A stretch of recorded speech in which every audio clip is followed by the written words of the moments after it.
Okay, I would like to call the meeting to order. This is a meeting of the Environmental and Energy Commission. It's Thursday, December 17th at 6:30 p.m. And let's see, just as a matter of procedure, because we're meeting remotely, we will have one of the staff members. And Alex, are you or is Kate calling? Who will be calling the roll today? I'm going to call the roll today. Yep. Kate, okay, thank you. So Kate will call the roll. Make sure. All right. Chair Wolf. Here. Commissioner Alt. Here. Commissioner Cesaretti. She's not here. Commissioner Feinstein. Here. Commissioner Hout. Here. Commissioner Muno. Here. And Commissioner Parkhill. Okay, so we do have a quorum this evening. Let's see, first is Chair's report. I don't have too much to report at this point because I think we'll get into some things as we're discussing what's on the regular agenda. Let's see, I did have a chance to attend Gopi Nomet's virtual meeting yesterday where we were talking about tree ordinances, and we'll get into that a little bit later when we're talking about some possible implementation projects. But it was very interesting, and we were able to share information, and that I think was worthwhile, and I think that's a partnership that is going to be very beneficial going forward. So staff report. What do we have to report? Do we need to go back and approve the minutes first? Oh, yeah. Oh, I'm sorry. Approval of minutes. Yes, I'm sorry. I'm going back and forth to my laptop in here. Okay, so approval of minutes. This would be for the meeting of October 26th. Does anyone have any corrections or additions to the minutes as they were written? In that case, I would entertain an approval, a motion to approve the minutes as written. I'll make a motion to approve. Okay, and is there a second? I'll second. Okay, so recommended to approve by Commissioner Muno, seconded by Commissioner Alt. So Kate, would you call the roll for approval of the minutes, please? Yep. Chair Wolf. Aye. Commissioner Alt. Aye. Commissioner Feinstein. Aye. Commissioner Hout. Aye. And Commissioner Muno. Aye. Thank you. The minutes are approved. Okay, now we can move on to item 4, the staff report. Okay, I can lead us off for the time being. So there are basically just two things that I kind of want to talk about for the staff report. First and foremost, I know at our previous meeting on October 26th, we had discussed basically whether or not the EEC wanted to endorse the Master Bike and Active Transportation Plan. And then this was mentioned earlier today. So basically, I know, at our previous meeting, we were kind of discussing what the timeline was like and when our endorsement or non-endorsement of the plan would need to come. As Kate reminded us at our previous meeting, the Master Bike and Active Transportation Plan is going to go to the Village Board sometime in Q1 of 2021. So I think probably before our next meeting, which I assume following staff review of the draft sustainability plan will sometime be in mid-January. At our next meeting, I think the EEC might want to be able to take a vote on whether or not we endorse the plan as a whole. So that being said, in the chat of this group, I did send a link to the to the Master Bike and Active Transportation document. Following our meeting, I can send out that link in an email as well. So with that being said, why don't we try to plan on having all EEC or Environmental and Energy Commissioners review the plan by, I gave Village staff until January 15th to review the draft sustainability plan. So I think we can just stick with that timeline. So if you could review the Master Bike and Active Transportation Plan by January 15th, 2021, that way at our next meeting, we can share our thoughts on the plan and, vote on whether or not we want to endorse it as the EEC. Does that sound agreeable to commissioners? Yeah, that's fine. Yeah, great. Thank you. All right, so I'll also send out that reminder as well. But yeah, so we'll plan on by January 15th.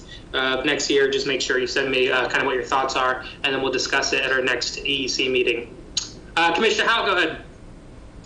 I think it would be helpful if you were to put the link to the master plan on a public document. It's Okay. easy to find if one just searches for Wilmette Bike and Master Plan, but it'll facilitate it for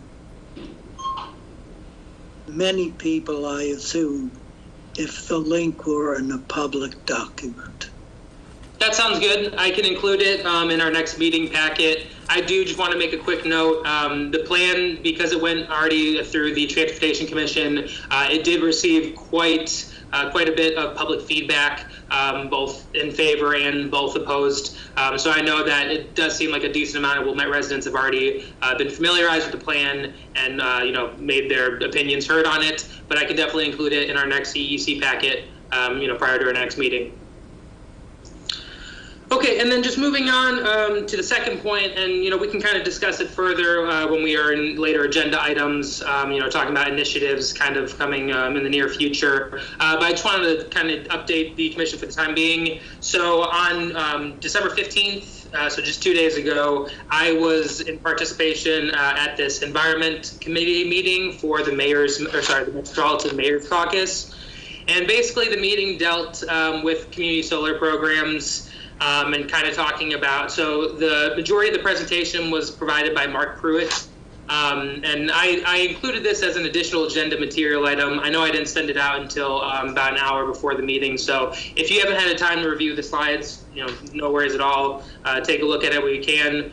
It's also available on the wilmette.com website. But anyway, it's basically just a presentation that was given kind of showing this new community solar program. Originally, community solar was a program that was kind of aimed at trying to get municipalities to be a part of this program and receive energy supply that is renewable and sustainable. And now the community solar program is transitioning to enrolling residential accounts. So there's a bit of a process that the village would have to undergo first. We'd have to show interest in having a program, and then kind of like start marketing and promoting the program on our website. So I need to, since that meeting was only 2 days ago, I haven't had a chance to sit down or have a Zoom meeting or a Teams meeting with Village Manager Mike Brayman and Assistant Village Manager Eric Hallgren about it. So I know we'll need to discuss it in the Village Manager's office a little bit more. But I figured I would show you guys, some of the materials that I was reviewing, because I know we talked about green energy and sustainable energy kind of being an initiative that we could be focusing on. And this community solar program that allows residential accounts to enroll seems like it might be something that we could be really interested in, and that I think Wilmette residents would have quite a bit of interest in. So if you haven't had a chance already, you can look through the PowerPoint that was included in that additional agenda material. Again, we can talk about it further when we get to the green initiatives section of the agenda, but I just kind of want to let you know that I was in attendance at that meeting. We'll discuss it further in the village manager's office, and I can provide updates. But yeah, if you have a chance, I would definitely give that PowerPoint a view. It's there's lots of good, helpful information in there. Alex, a quick question on that.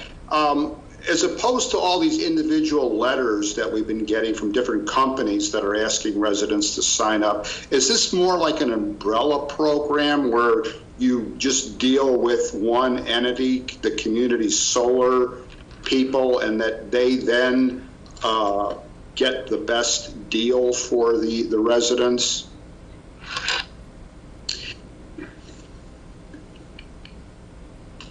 Yeah, I would say it's a bit more of an umbrella program, just kind of because it is more central, and residents would be enrolling into a single program. And then it's also it's really going to depend on if our village leadership is comfortable with advocating for a single program over others. I know it seems like there's some hesitation with promoting certain individual programs over others. So I know on Wilmette.com currently we just have a general hub of different RECs and green energy programs. So this would be kind of something that's more, the village of Wilmette basically would put their stamp of approval on it. We'd start promoting it on our website. Again, if this is agreed upon by village leadership, and then from there, residents would be able to sign up for this program as individuals, but also, Wilmette residents as a whole would be able to see it be promoted on the village website. So I'll still have to discuss the issue further with leadership, but it's better, or not better, but it's different from, the mailings that residents may receive from 2 or 3 different companies advertising similar programs. Okay. Okay, sounds And good. that is all I had on my end for the staff report. Okay, great. And then let's see, sustainability plan update. I think actually, Joel, since you said you had an update for the active transportation plan, I think since that would be included, this would be an appropriate time for you to talk to us about that. Okay, thank you very much. I finally got some comments in on the mobility section that was originally drafted by a predecessor of mine. I'm afraid I'm going to mess up his last name, but Nathan Kibede. And I also got some input from various people from around the village to help me with this on various items. I won't mention their names now unless people want to hear who they are. So I think what I'm going to do is I'm just going to talk about the changes that I made to the mobility chapter, the major changes, because some of the stuff was just mostly editorial and updates to things that have changed since it was originally drafted. But essentially, what I've done here is I've mentioned that we want to adopt the Master Bike and Active Transportation Plan and implement its recommendations to improve active transportation throughout the village. And that's something that I guess we're all going to look at by January 15th, so we can decide whether we can keep that in there or not. I think it's important to do that myself, but I guess that's a discussion for the next meeting. I added something in there about commercial developments under 6.4.4. New commercial developments, including apartments and condominiums, should require electric vehicle charging stations. And then in the ordinance section on 6.4.8, I said that we added the clause about that the village should maintain and enforce no idling zones around transit stations and schools. And I added and consider no idling restrictions at train crossings and in park district facilities. With respect to the policy at 6.4.9, I'm recommending that we get rid of the sidewalk policy that was introduced in 2016 that requires 60% of the residents that those folks, you'd have to get a lot of people to vote for it. And I understand that that there's an expert, I believe, Ann Nagel, who may be working on this thing on the side, and she'll probably come up with some excellent policy for us. But I think what we have right now is not good. I think maybe we spoke about this before, that we can get a few residents to block a sidewalk, even if it's near. Excuse me, this is if there's not a sidewalk in an area and some residents say that they would like to have one. You're talking about the procedure for requesting one. Yeah. Right. So you need to get 67% of the residents adjacent to that sidewalk to sign a petition indicating that they're in favor. So the problem is that if people don't sign, or if there's a group of people that don't want a sidewalk for some reason, even if it's in front of or across from a park or a school or something else, I mean, some people, I guess, don't like sidewalks. I know for myself, when I had little kids, even before I had kids and thinking about having kids, I made sure that the street I was living on had sidewalks just for safety, because I feared the kids. Yeah, I understand that. has done something rather progressive along those lines, because they were saying that even if people might be in favor of it, it's just hard to track people down and get them to sign. So they did something, which we could look into a little bit more, but they did something that unless you say no, they're assuming you're saying yes. So you don't have to have people saying yes. Just unless you have so many people saying no, if there's a proposal, then it goes ahead. So silence is consent. Commissioner Feinstein, I agree. What is the current policy, sidewalk policy that you want to change? I'm sorry, you're asking about the existing sidewalk policy? Yes, you say you want to change it, but I don't know what it is. What it is it requires 2/3 of the residents in that area to approve, explicitly say that they want a new sidewalk. Otherwise, you can't get the sidewalk, and I think that once it's brought before, whomever it's brought before, if it's staff or whatever happens there, then you can't revisit that for another 4 years. So it's very anti-sidewalk, and that's not good. I don't think that's good for children. I don't think it's good for walkers. It's a safety issue, and it's just a bad policy. And so I think we ought to get rid of it, or change it to something that is more pro-sidewalk. And I just wanted to mention that. Oh, go ahead, Amanda, if you wanted to say something. No, I agree with you. I honestly, the parkway is public land, excuse my dog, but the parkway is meant, for public utilities and for sidewalks. It seems strange, I can't protest a road, and I guess I could protest a road, but no one asks permission to do anything with the public road in front of my house. And I think sidewalks should be treated the same.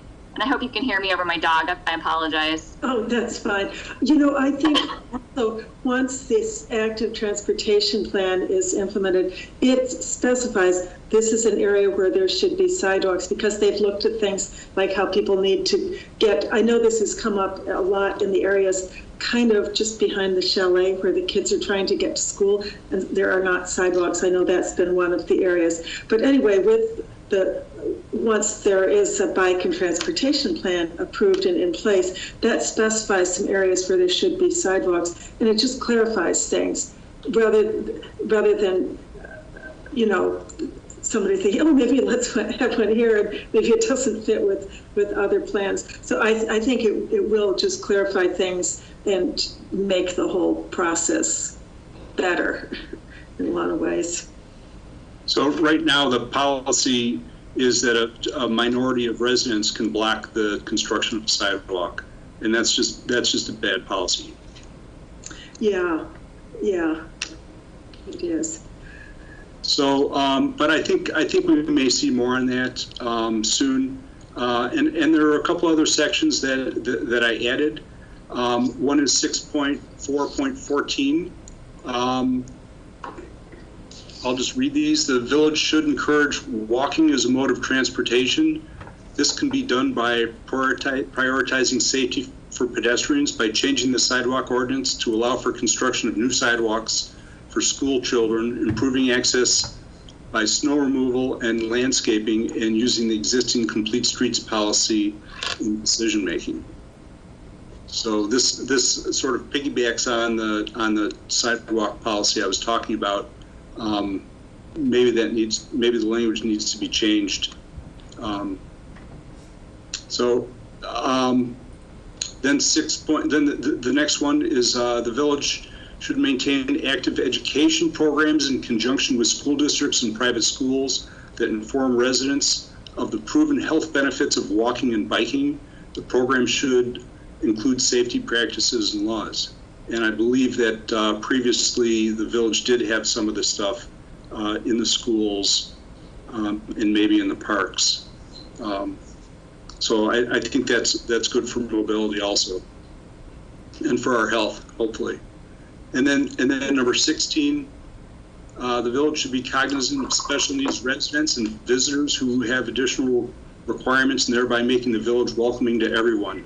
These sensitivities should include items such as not filling handicap parking spots for snow storage, designing public spaces with practicable access for wheelchairs, scooters, crutches, walkers, installing push-button doors at the metro station, and having a public awareness campaign, possibly in the communicator on the village website. So, okay, that sounds good. Thank you. So again, we'll have a chance to look over all of that between now and our next meeting, or between now and January 15th. So that is good. Let's see, let me go back to this other thing.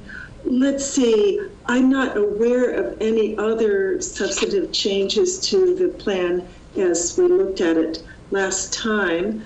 So I think we can move on to item 6, which is discussion of sustainability initiatives. This is something I've been giving a lot of thought to and talking to a lot of people about. And here is what I would suggest. I think it's interesting. During my time on the village board, I found there are times when a certain issue just kind of comes to the surface because of something that happens or something that might be basically a problem or an opportunity happens to come up, and so something comes to the surface. And it seems like the whole sidewalk thing is one of those things as part of the transportation plan, and some people like Ann Nagel, who has really been working on walkability in the village. So that, which we just finished talking about, is one of those things. Another one of the things is, I think, some of the energy considerations, which Alex was talking about, the fact that community solar is becoming more available, more widespread. There's some opportunities out there for that. And also in what we've looked at in the sustainability plan so far, we've found that, as it points out in the climate section, that home heating and that sort of thing are one of the biggest uses of energy. So if we can move the needle with that, it's really going to make a difference. So home use of electricity and the potential for community solar is a big thing. The other area within that, I think it's worth looking at just energy usage in general, but focusing specifically on community solar. And the other thing that I think would be appropriate to focus on is renewable energy credits. Back when I was first on the village board, that same consultant, Mark Pruitt, who spoke at the thing that Alex went to, came and spoke to the village board. He's a very, very knowledgeable guy, telling us about how renewable energy credits worked. And at that point, I don't know which of you did or did not live or work in Wilmette at that time, but Commonwealth Edison had a price difference of 3 cents per kilowatt hour. And so we were able to get our electricity from someone other than Commonwealth Edison and save money. And there was the opportunity at that point to add renewable energy credits to it. So we were considering that and learning all about it. But since then, things have progressed and there are lots of opportunities along those lines. There are other communities that have used those to a fairly great extent. So I think looking at energy, specifically community solar and renewable energy credits, would be a really good thing to study as a commission. So I'd be interested in people's reaction to that, first of all. Well, I think it's a good idea. I recall living in Evanston, where at one time the entire city of Evanston contracted with someone other than Commonwealth Edison to supply energy, and there was savings for a period of several years. So the idea of maybe doing something kind of village-wide has some, at least attractiveness to myself. And, you know, possibly it seems that a number of these green energy companies are offering, you know, some savings. So, you know, one option is to do it piecemeal, but obviously, excuse me, if the village could get a good deal, it might make more sense to do it village-wide. Mm-hmm. At this point, I think it's worth looking at something that we would study as a commission. I'm not sure the best way to move forward. I feel like we need to do some, what I'm thinking is we would perhaps form sub-teams that would research it, share the research with the group, and then we could discuss it. And I know Go Green Wilmette has done a considerable amount of research on the status of wrecks and that sort of thing. And also Evanston, I believe at the time, which would have been 2012, 2013, that sort of time frame, the time that we did an aggregation with some other neighboring communities to purchase electricity from someone other than Commonwealth Edison. And at that point, Evanston voted to go with all renewable energy credits. So they've been doing that ever since. So they have considerable experience with that and have indicated they'd be willing to, chat with us, share information, be a resource. So certainly looking at that sort of thing as a starting point, I think would be good. So is everybody in agreement that we would have energy as one of the things we would look at, with the idea being that we would then potentially have some specific things to recommend for implementation with the village board? And I would agree, energy is a good place to start. Okay. Julie, I just want to interject. I agree with you. Sorry, Commissioner Holt. No, I agree with you. And I guess I'm just trying to figure out, so we have the sustainability plan that we've moved forward to staff, and then eventually it will go to the village board. So is the intent to really pick the highest priority items from that and start researching them more deeply? Exactly. And yeah, that sounds great. I'm sorry, what was that? Yeah, I think that sounds like a great plan. Okay, that sounds good. So we're figuring this out as we go along. I thought we'd come up with our list and then we can kind of figure out the best ways to approach that going forward. Okay, so that is one.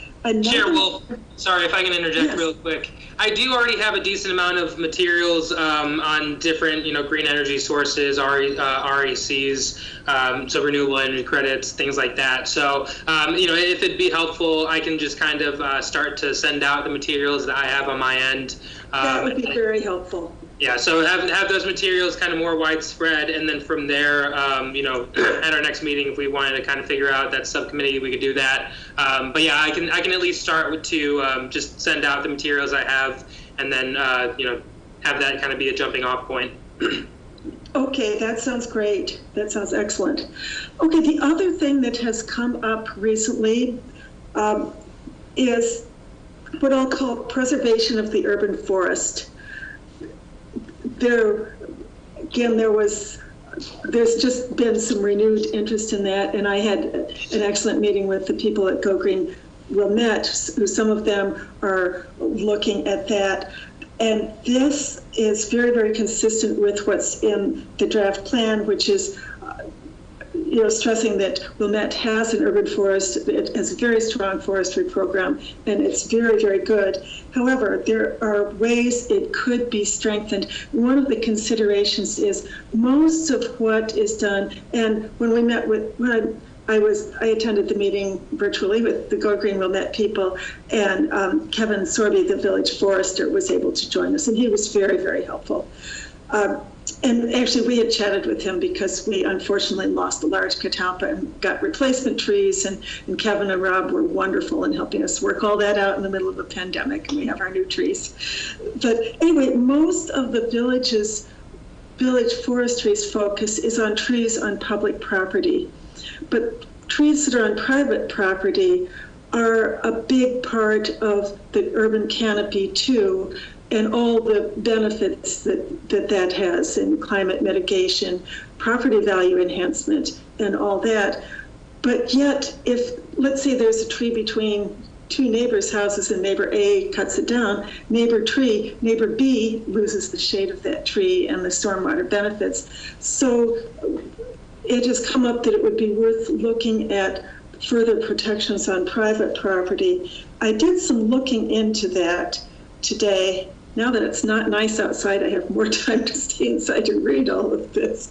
But anyway, the proposal in the draft sustainability plan is to follow the Chicago Region Trees Initiative gold standard for tree ordinances. And what that specifically says is that trees on private property as well as public property are to be considered for all of this. And I thought, oh, that certainly aligns with what we're proposing for the sustainability plan.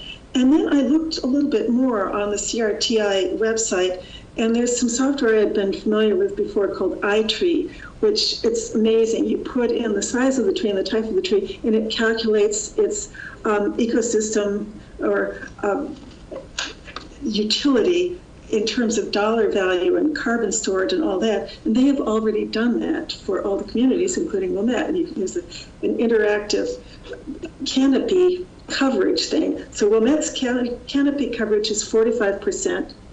And interestingly, the requirement for redevelopment is that there has to be 35% canopy coverage. So the overall canopy coverage exceeds that. Impervious surface is 29%, and it goes on from there. So I think that's absolutely amazing that information exists, but all of that is very consistent with what is being proposed in the sustainability plan. So I think it'd be a matter of just taking it a little bit further, working with the Go Green Wilmette people who are already studying this, and they're looking at some specific ordinances. Apparently Glenview has a very good ordinance, and just coming up with some very specific ways to change Wilmette's ordinance to make it stronger and give more protection on private property. So does that sound, interested in feedback, does that sound like something people would be interested in adding to our list? Right. I mean, that fits it real well, certainly with the climate chapter and for the sustainable community chapter. Yeah. Yeah. Okay. That's good. And again, it also fits into. It also. I'm sorry. It also fits into sort of the tear down. You know, even collecting data, we don't have data on private trees in the village, and so we mentioned that in the sustainable communities. Amanda Alt. Yes, I think that. So I think it crosses many of our sections. Yeah, exactly. And I thought it was very interesting because I had wondered if it might be possible to use the GIS data because we have aerial photographs and all that, but it sounds as though CRTI has already done that, at least on a village-wide scale. So yeah, I was totally amazed to find that. Okay, so that is our item number 2. Number 3 is another thing that has come up with people being at home more with the isolation and pandemic and everything. There have been many more complaints than usual about leaf blowers. I think people have noticed it more. I think in the past, people weren't home and the leaf blowers would come and go and they would never even know they had been there. But now people are home trying to have meetings and just noticing them more and more. So it has been coming up more. And I know there have been conferences held for like lawn care services, educating them about transitioning to electric equipment, which is quieter and doesn't generate all the air pollution and doesn't generate as much particulate. I don't know 100% what the status of that is, but I think there's a lot of interest in this. I think it's something, Wilmette actually is one of the more progressive communities with having an ordinance, but it's very, very difficult to enforce. Partially, probably in most part, because if someone does call and report it, by the time someone gets there to enforce it, the people using leaf blowers have moved on and they aren't there anymore. So it's a tricky thing, but I think there are some things we could look into with that, and we could work on finding some ways to improve the situation. Any thoughts on that one? Yes, Chairman Wolf, I think the leaf blowers, I mean, in general, are contributing to this insect apocalypse that we've been talking about, and, you know, wiping out pollinators, etc. So I think this is a big issue. I know on the surface it sounds like just complaining neighbors, but I think they are they are a big issue when you think about sustainability. Yeah. Yeah, I agree. Okay, so it sounds like they scream around that. That brings me to the next one, which is what I'm calling the umbrella of pollinator protection. And the insect apocalypse is a big part of that. But looking at things that, there are two things that come to my mind mostly, and as we study it, we could see if there are other things we might want to add. But one is the whole bit about encouraging planting native species, because that provides homes for the pollinators and the insects. And there has been a lot of progress made with that. I think there can be more. So encouraging planting native species, everything from milkweed for monarchs to other things. Oh, one other thing that I read today that I was not aware of at all. The CRTI specifically is encouraging planting of oak trees because they provide such excellent habitat, which I think is very interesting. Apparently, before European settlement, this area was 60% oak trees, and now it's not as much. So they specifically are recommending oak trees, and that goes with the preservation of pollinators, as well as oak trees are certainly great trees in general. They are native. So that's one thing. The other thing that I think falls within that is looking at some dark skies initiatives. And let's see, I went to a webinar, and Kate McManus, I believe you were at that one also, about lighting standards for dark skies. Yeah, yes. Yeah. Anyway, I thought that was interesting. And what I was thinking is it wouldn't take that much to look at that and potentially recommend some revisions to the building code for at least new construction, and some other lighting standards that could be encouraged, and working with Go Green Wilmette could encourage people to adopt at their houses. Simple things like, if you have a light for a garage, for security, have it be motion activated instead of on all the time. And sure, the raccoons would probably trigger it, but at least it wouldn't be on all night. And identifying some things like that, working towards a dark sky initiative. So any thoughts on that?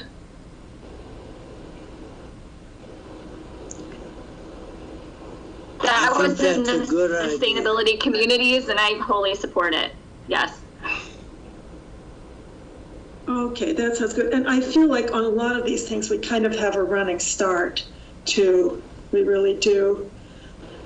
And I think that is it. So that's 4 fairly major things to get started on.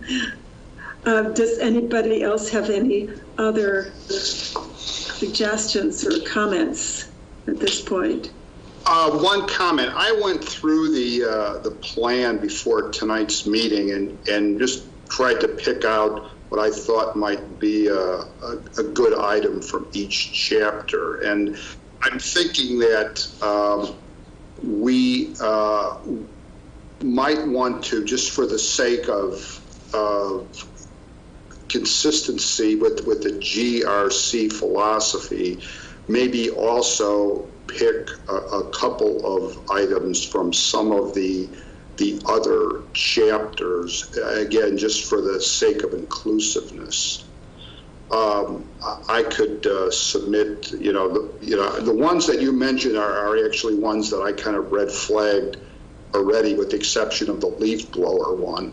But I could maybe send in some other suggestions to Alex, and then he could share those with the EEC as a whole to see if they would, see them as being, viable for giving some priority attention.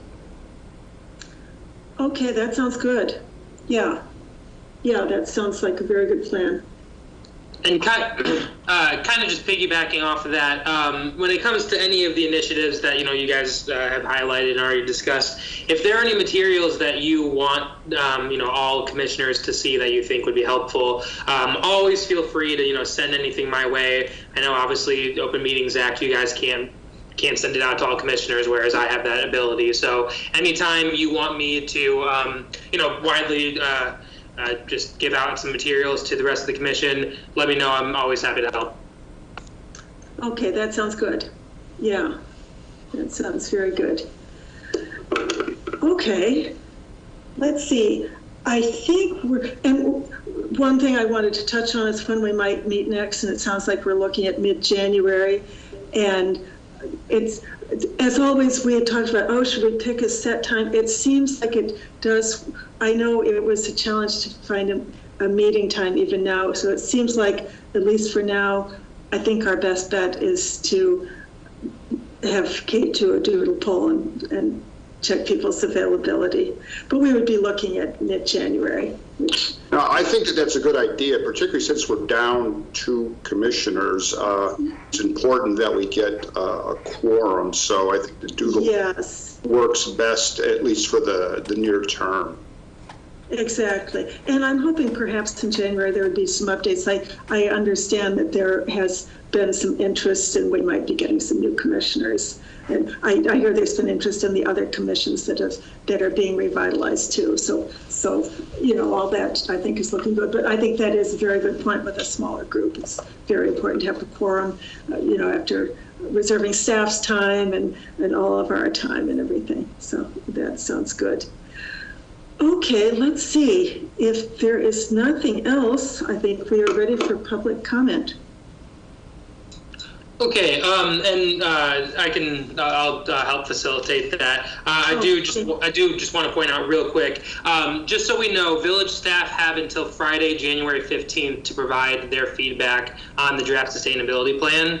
So my assumption is, once we start to get feedback trickling in, like in early January and getting closer to that January 15th date, I want to make sure that you guys have enough time to review, the feedback that was provided on each individual chapter. So maybe with that being, kind of considered, that 3rd or 4th week of January might be kind of a good time frame to aim for. That way you guys have enough time to review some of the feedback that was provided to you. So I know, we'll include various dates in the doodle poll when Kate sends it out. But yeah, I just want to make sure that, village staff has until the 15th, and then I want to make sure you guys have some time to review the feedback that was provided too. Okay, that sounds good. Thank you. Okay, and then before we move on to public comment, I did want to note one more thing. Chair Wolf, I'm not sure, I know the email was sent to you, but Linda Kurtz of Go Green Wilmette did send us an email asking if at some point commissioners would want to help out with recording like a video session to kind of explain their chapter. The assumption is, with COVID, obviously still around. I don't know if Go Green Wilmette will have their Going Green Matters fair, so they're looking into kind of creating programming that would be, over the course of a couple months. And one of the requests that Linda sent our way was asking if commissioners would be willing to sit down and kind of just, record themselves talking about what their chapter applies to and just kind of some of the highlight sections. I think the idea was, though, we'd want to publish these videos when that draft sustainability plan is acted on by the village board. So it's not necessarily something that's going to happen in the next month or so, but just kind of, have that in the background that at some point, if everyone is willing, Go Green Wilmette would like to try to do some sort of programming that just allows commissioners to record a video kind of talking about some of the highlights and main features of their assigned chapters. So I just wanted to make sure that was kind of out there. So I'll follow up with Linda about it, and any information I have, I'll provide to the commission. Okay, sounds good. Thank you. Okay, so let's see. Having said all that, we can move on to the portion for public comment. I do believe we have a couple guests outside of the group. So let's see. Karen Glenmeyer, Linda Kurtz, and then Pam Laurie. Karen, I see you on my screen. If you'd like to go first, feel free.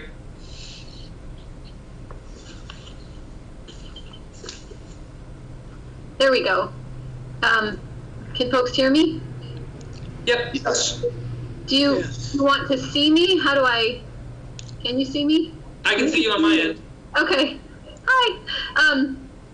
Just a quick comment. I would like to just emphasize and agree with what Commissioner Muno was saying about some kind of energy program, that it's best for it to be a village-wide program.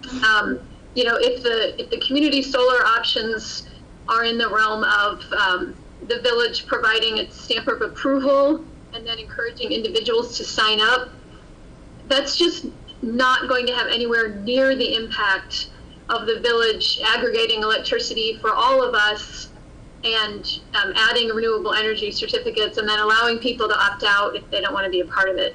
I think the evidence is really strong that that just has far and away more impact than trying to get individuals to take action. So that's what I would love for folks to look into and see if such a program is viable. Thank you very much, Karen.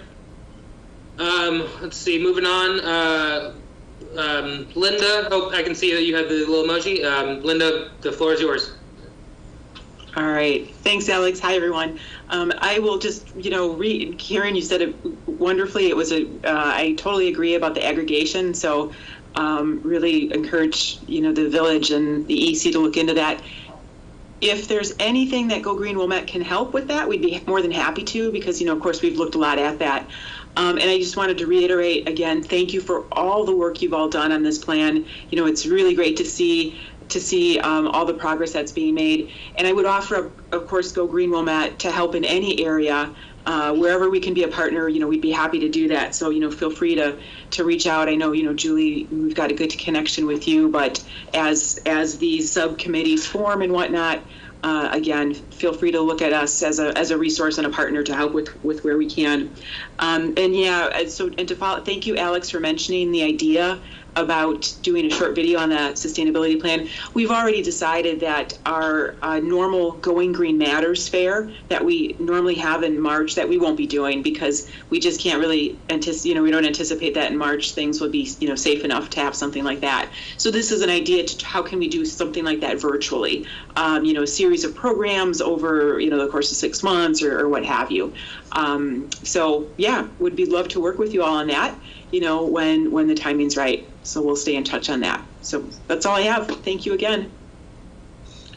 Great, thank you very much, Linda. And then in the chat, Pam mentioned that she has no public comment to provide, so let me just make sure. We did not receive any public comment at our publiccomment@wilmette.com email address, and there are no comments provided on YouTube Live, so I believe we are good on public comment. Okay, very good. In that case, I would entertain a motion to adjourn. I'll make a motion to adjourn. Okay, and is there I'll second that one. Okay. And Kate, would you call the roll, please? Yep. Chair Wolf? Aye. Commissioner Alt? Aye. Commissioner Feinstein? Aye. Commissioner Haupt? Aye. And Commissioner Muno? Aye. Okay, we are adjourned. Thank you very much, and everybody have happy and safe holidays.